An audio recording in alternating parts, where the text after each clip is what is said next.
Football বিশ্বকাপ মানে উত্তেজনা, কৌশল আর তারকাদের লড়াই। তবে আধুনিক ফুটবলে এখন আর শুধু মাঠের খেলোয়াড়ই নন, কোচিং স্টাফও সমান গুরুত্বপূর্ণ হয়ে উঠেছেন। 2026 ফুটবল বিশ্বকাপকে সামনে রেখে সেই বাস্তবতায় আরও স্পষ্ট হয়েছে, যেখানে বিশ্বসেরা কোচদের পেছনে দেশগুলো ব্যয় করছে কোটি কোটি ডলার।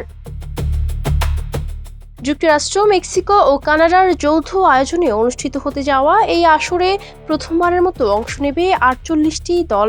সাফল্যের সম্ভাবনা বাড়াতে অনেক দেশই অভিজ্ঞ ও বিদেশি কোচদের উপর ভরসা করছে। ফলে এবারের বিশ্বকাপ চক্রে কোচদের বেতনের পরিমাণ পৌঁছেছে নতুন উচ্চতায়।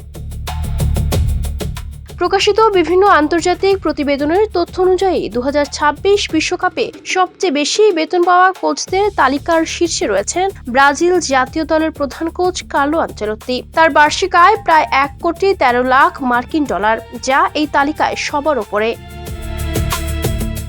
দ্বিতীয় স্থানে আছেন জার্মানির কোচ জুলিয়ান নাগেলসমান, যিনি বছরে প্রায় 79 লাখ ডলার আয় করেন।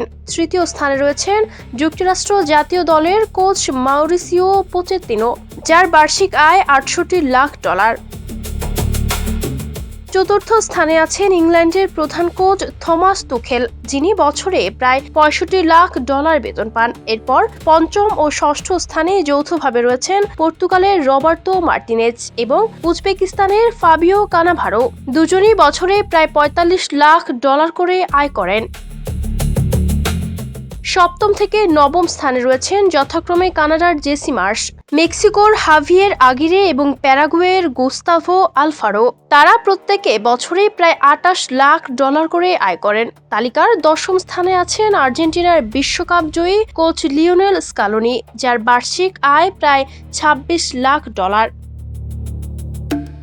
সব মিলিয়ে এই তালিকা প্রমাণ করে যে আধুনিক ফুটবলে সাফল্যের লড়াই এখন শুধু মাঠে নয়, ডাক আউটেও সমানভাবে চলছে। বিশ্বকাপ জয়ের লক্ষ্য সামনে রেখে দেশগুলো এখন কোচিং স্টাফে বড় অঙ্কের বিনিয়োগ করতেও পিছপা হচ্ছে না। Desk report, campus Times.